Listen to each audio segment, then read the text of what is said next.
லவங்கப்பட்டை cinnamon ரகசியம் நிறைந்த பட்டை. ஐரோப்பியர்களை பைத்தியமாக்கிய ஒரு மசாலா இருக்குன்னா அது நம்ம லவங்கப்பட்டை தான்.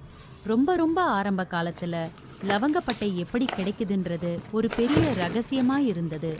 அரேபிய வியாபாரிகள் லவங்கப்பட்டை எங்கிருந்து கிடைக்குதுன்னு யார்கிட்டயும் சொல்லவே இல்லை. அது தூரமான அபாயகரமான இடங்கள்ல பெரிய பறவைகளோட கூடுகள்ல இருந்து கிடைக்குதுன்னு கட்டுக்கதைகளை பரப்பி இந்த மசாலாவோட மதிப்பை இன்னும் ஏத்தினாங்க. இப்படி நூற்றாண்டுகளா அரேபியர்கள் தான் இந்த வியாபாரத்தை முழுசா கண்ட்ரோல் பண்ணாங்க. லவங்கப்பட்டை பழங்கால எகிப்தியர்கள் கிட்ட இருந்து ரோமானியர்கள் வரைக்கும் எல்லா நாகரீகங்களாலும் விரும்பப்பட்டது. அவங்க இத வெறும் உணவுக்காக மட்டும் இல்லாம வாசனை திரவியங்கள், மருத்துவத்துக்காக, ஏன் புனித சடங்குகளுக்காகவும் பயன்படுத்தினாங்க.